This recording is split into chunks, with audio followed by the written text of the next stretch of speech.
నాయకులు ఎవరు అనుకున్నప్పుడు జూనియర్ ఎన్టీఆర్ రావాలి అని కోరుకునే వాళ్ళు 21.5% మంది ఉన్నారు.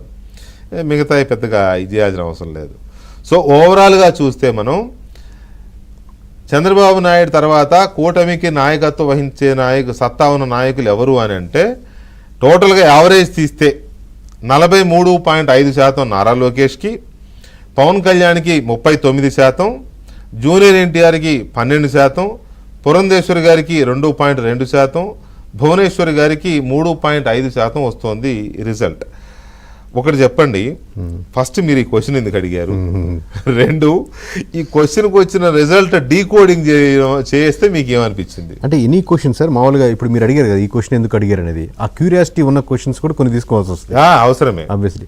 మామూలుగా వేరే క్వశ్చన్స్ ఉన్న క్యూరియాసిటీ వేరు. ఇప్పుడు మేము అడిగిన చాలా అంశాల్లో ఏముందో నియోజకవర్గ తీసినా ఇప్పుడు మనం డిస్కస్ చేసేది స్టేట్ లెవెల్లో కాబట్టి దాంట్లో ఏది క్యూరియాసిటీగా ఉంటుంది, అసలు ఇంకా మనకు ఏమన్నా miss అయ్యామా?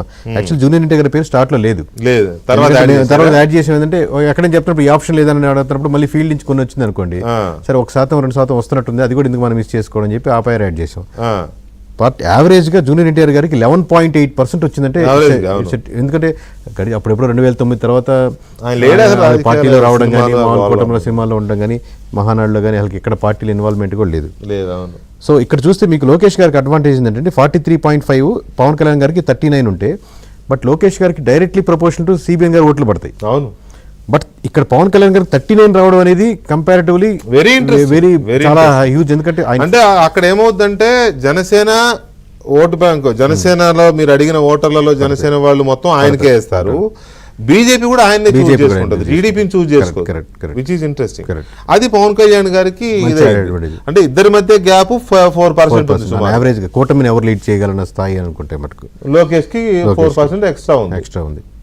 With added advantage, sun కొడుకుగా చూసుకుంటున్నారు కాబట్టి పార్టీలో నెక్స్ట్ అధ్యక్షుడు. కొద్దిగా రాయలసీమలో అది టీడీపీకి అడ్వాంటేజ్ ఉంటుంది, ఇటు గోదావరి జిల్లాలకు వచ్చేసరికి పవన్ కళ్యాణ్కి అడ్వాంటేజ్ ఉండే అవకాశం ఉంది. అంతేనా? అంతే సార్, 100% అలాగే ఉంటుంది. ఉత్తరాంధ్రలో మళ్ళీ టీడీపీకి అడ్వాంటేజ్ ఉండే అవకాశం ఉంది. సో ఇక్కడ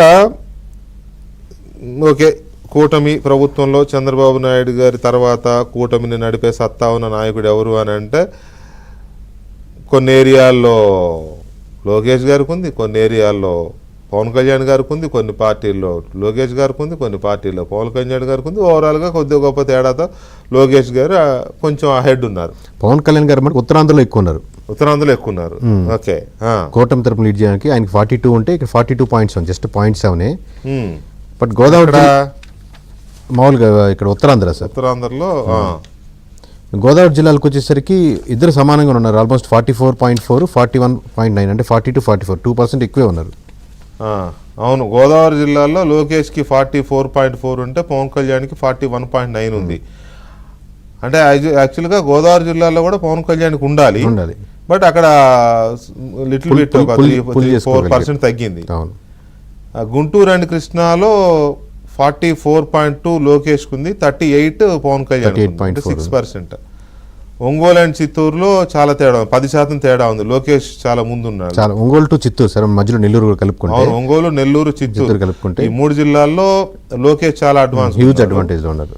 రాయలసీమలో కూడా లోకేష్ 5% అహెడ్ ఉన్నారు. ఉత్తరాంధ్రలో ఈక్వల్గా ఉన్నారు, 1.7% పవన్ కళ్యాణ్ కరెక్ట్ ముందున్నాడు.